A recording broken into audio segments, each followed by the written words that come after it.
The incontrovertible evidence of a link between human rights and climate change is being increasingly recognised overseas. In September last year, for example, a UN committee found that by failing to address the climate crisis, Australia's then coalition government violated the human rights of Torres Strait Islander people. A couple of months later, in November 2022, our Young Voltaire Award winners upped the stakes in Australian law. Murrawah Johnson and Monique Jeffs are the co-founders of Youth Verdict, a First Nations-led group of young people aged 13 to 30. Last year, Youth Verdict won a historic case against Clive Palmer's Waratah coal mine.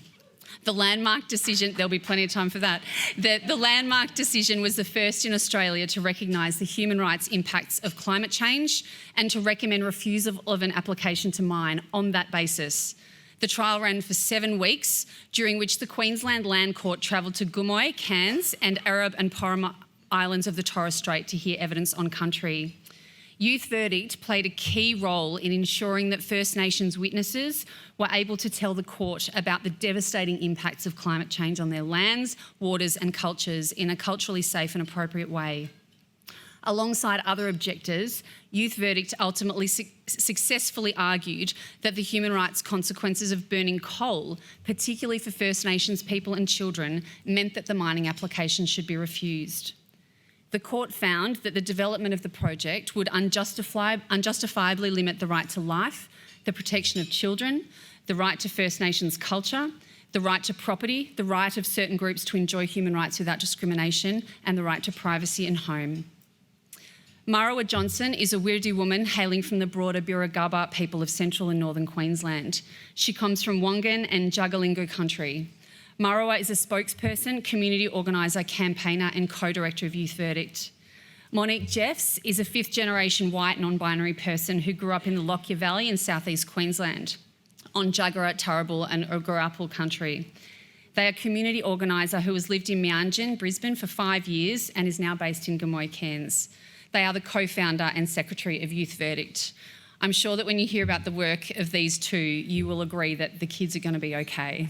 Please join me in congratulating our Young Voltaire Award winners for 2023, Youth Verdict co-founders Monique Jeffs and Murrawah Johnson.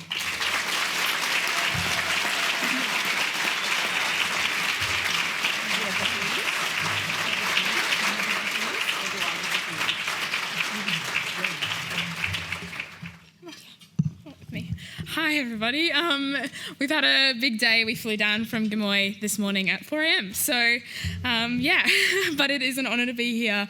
It's been almost a year since we got our Land Court decision win, and it was pretty surreal.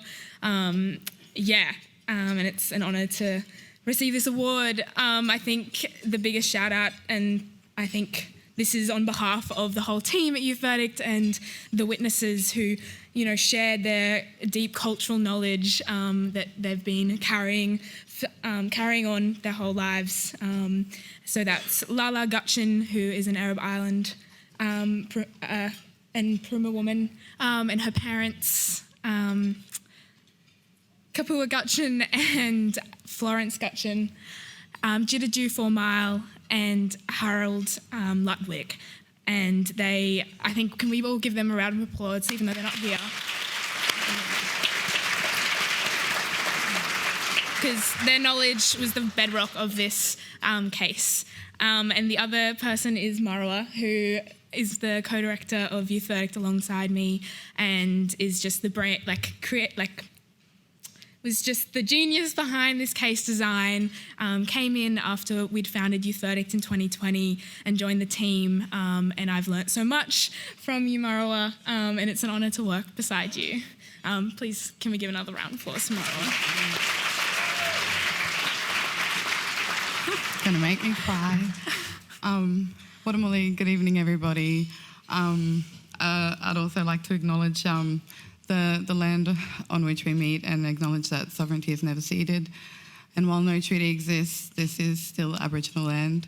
I also want to acknowledge my co-director, Monique. I think that our case is an example of what happens when true collaboration and respect for First Nations knowledge and expertise in country, culture and traditional law systems of this landscape are really, when respect is really given where it should be. And I just want to, again, acknowledge Monique for doing that, because I came into YV a little bit later. I came into the case a little bit later. But what really excited me about it was the fact that it was the opportunity to remarry at a legal level things that have been intentionally separated by the system that be for far too long. So environmental law, First Nations law, and human rights law. And I saw this court case as an opportunity to tie those things back together. But it really only happened because I had the deadly Monique, who's standing beside me, say, you know what, I don't know anything. I don't. You have an idea about what you want to do, let's do that. We had pro bono lawyers, but I was like, we need to go to the Torres Strait. We can't do a climate change case without going to the Torres Strait. So the little bit of the shoestring budget that we had at YV, Monique was like, yep, take it, make that happen. And that ended up being very fruitful in the sense that our witnesses are grassroots people who are, in their own right, community leaders who understand their people and I guess the plight of our people as a whole, but also understand the fact that the colonial project has created the circumstances for climate change.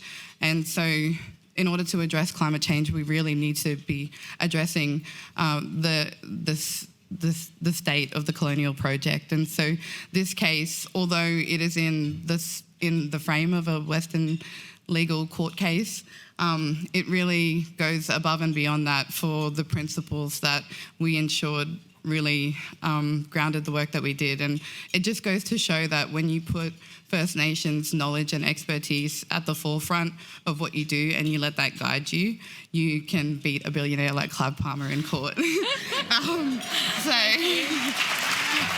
he had lawyers for days.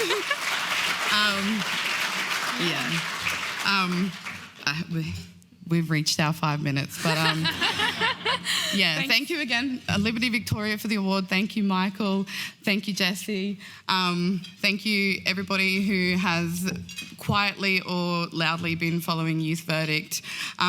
We're sorry, we're only a really small team, so we don't have the capacity to do the huge media campaigns, but just know that we work really, really hard, and we're committed to this and creating a stronger, more First Nations-led future for everybody in Australia that's going to have a safe climate future. Thank you very much. Stay tuned. Thanks.